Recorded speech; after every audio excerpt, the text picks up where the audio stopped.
வீடியோவை தொடர்ந்து பார்க்குறதுக்கு முன்னால் கீழே உள்ள சப்ஸ்கிரைப் பெல் பட்டனை கிளிக் பண்ணுங்கள். அப்போ தான் தொடர்ந்து வரும் செய்திகளை நீங்கள் பார்க்க முடியும்.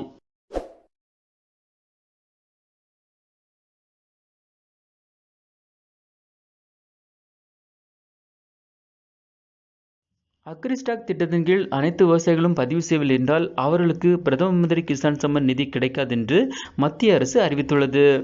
விவசாயிகளின் நலனுக்காக பல்வேறு திட்டங்களை செயல்படுத்தி வரும் மத்திய அரசு இதற்காக ஒரு செயலியும் அறிமுகப்படுத்தியுள்ளது. இதில் பல்வேறு கிராமங்களைச் சேர்ந்த விவசாயிகளின் தகவல்களை வேளாண்மைத்துறை அதிகாரிகள் பதிவேற்றம் செய்ய வேண்டும். இந்த அக்ரிஸ்டாக் திட்டத்தின் கீழ் அனைத்து விவசாயிகளின் விவரங்கள் பதிவு செய்யப்பட வேண்டும். அத்துடன் விவசாயிகளின் EKYC பதிவு செய்யப்பட வேண்டும். இதை செய்தால் மட்டுமே விவசாயிகளுக்கு பிரதமர் கிசான் சம்மன் நிதி கிடைக்கும் என்று கூறப்படுகிறது. இந்த திட்டத்தின் கீழ் இதுவரை சுமார் 4,60,000 விவசாயிகள் பதிவு செய்துள்ள நிலையில் இதற்கான காலக்கெடுவையும் இந்திய அரசு நிர்ணயித்துள்ளது.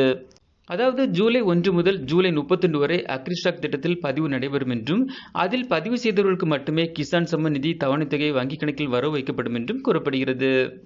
அதேபோன்று ஜூலை 31ஆம் தேதிக்குள் பதிவு செய்ய தவறியவர்கள் டிசம்பர் 1ஆம் தேதி முதல் செல்போன் செயலில் உள்ள பொது வசதி மையத்திற்கு சென்று கேட்கப்பட்டுள்ள விவரங்களை பதிவேற்றம் செய்ய வேண்டும். விவசாயியின் பெயர், கிராமத்தின் பெயர், பட்டா எண், செல்போன் எண், ஆதார் எண், EKYC போன்ற தகவல்களை உள்ளிட வேண்டும். மேலும் அக்ரிஸ்டாக் திட்டத்தில் பதிவு செய்வதன் மூலம் பிரதம மந்திரி கிசான் சம்மன் நிதி யோஜனா திட்டத்தின் கீழ் தவணைத் தொகை வழங்கப்படும். அத்துடன் அரசின் பல திட்டங்களின் பயன்களையும் எளிதாக அடைய முடியும். மேலும் பயிர்க்கடன், கிசான் கிரெடிட் கார்டு, விவசாயம், உட்கணப்பு நிதி போன்றவற்றிற்கும் இந்த பதிவுகள் உதவும்.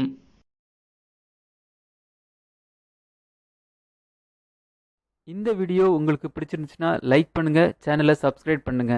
தேங்க்ஸ் ஃபார் வாட்சிங் ஆல் வியூவர்ஸ். தேங்க்யூ.